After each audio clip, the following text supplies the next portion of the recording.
There was a company in the Netherlands, not a newly founded one, but a truly old one.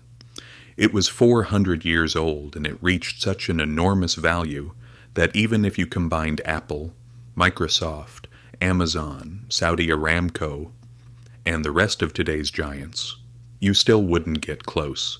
When people think of capitalism, wealth, or deep-rooted old money, names like the Rothschilds or the Rockefellers usually come to mind, but there was a quiet Dutch giant that hardly anyone talks about. They created the world's first joint stock company, the first stock exchange, the first IPO and surprise. This company still exists today. So fasten your seatbelt. We're diving into the fascinating story of the Dutch East India Company, VOC, at the House of Orange, 1580. Spain plus Portugal equals superpower. In 1580, something happens on the Iberian Peninsula that changes the flow of history. Spain absorbs Portugal under a personal union. Two huge empires suddenly fall under a single king, from Asia to Africa to the Americas. Vast territories are now ruled by one crown. For the Dutch, this is a total disaster scenario. On paper, they are technically part of Spain, but are fighting for independence. Now they face an enemy twice as powerful.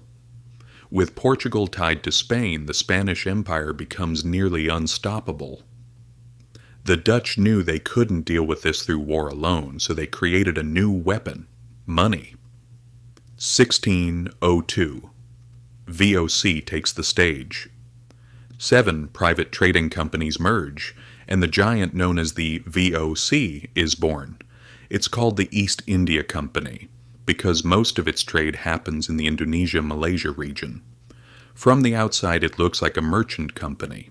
But behind the scenes, it behaves like a small state. It has armed ships, it has private armies, it has fortresses, it has enormous trade networks.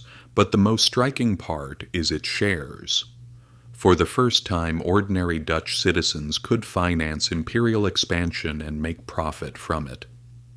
Wealth was no longer tied to land or titles. It expanded through markets, and behind it all another important power lurks: the House of Orange.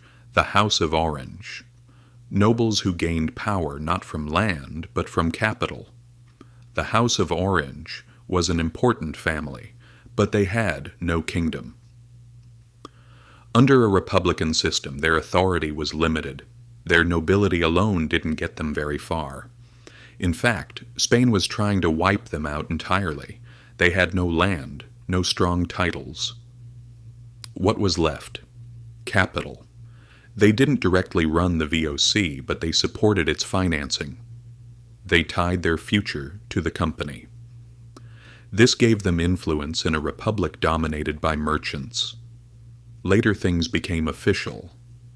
William IV and William V became stadholders and were placed at the head of both the VOC and the West India Company overnight. They became some of the most powerful people in Europe. A $7.9 trillion company. The VOC didn't behave like a typical company, more like a full-fledged state.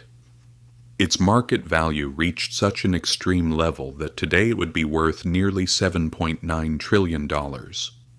Today's corporate giants can't come close.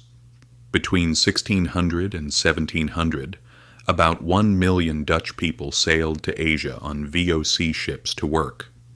These were not explorers. They were company employees. They operated ports, warehouses, trading posts, and when necessary used weapons to protect Dutch interests. This massive structure was built on 3 pillars: a charter granting insane privileges, the wealthy financiers of Amsterdam, the support of a House of Orange. The VOC had such broad authority that it could practically behave like a king. It could sign treaties, raise armies, conquer cities, and govern colonies. In 1619, it seized Jakarta and renamed it Batavia. Think of this place as the headquarters for the next 300 years. 1602. the world's first IPO. This enormous enterprise needed capital. The VOC did something unprecedented.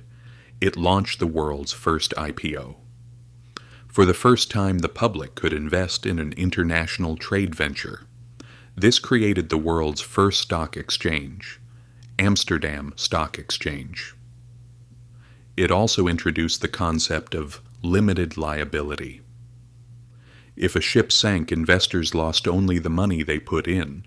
Their homes and personal assets were safe. With shares being traded, the first secondary market emerged. People speculated on prices. The foundations of Wall Street were laid here. The Dutch model spreads worldwide. These ideas spread to England and then to America. The biggest carrier of this model was William of Orange. In 1688 he was invited to England and crowned king, the Glorious Revolution. He brought the Dutch financial model with him: central banking, government bonds, public credit. Dutch influence reached America even earlier. In 1624, New Amsterdam was founded, the place we now call Manhattan. The English took it, renamed it New York, but kept the Dutch financial system intact. This formed the Amsterdam-London-New York axis, the backbone of global finance. Then comes the collapse. By the late 1700s, the VOC began to fall apart. Corruption, wars, overexpansion, English competition. In 1796, the state nationalized the company and the VOC became history. But its ideas survived. Modern corporations and modern finance are built on these foundations. Today, the Netherlands is no longer a naval empire, but a financial one. It controls trillions in global investments. The House of Orange still casts a shadow over this network. Their influence persists in giants like Shell.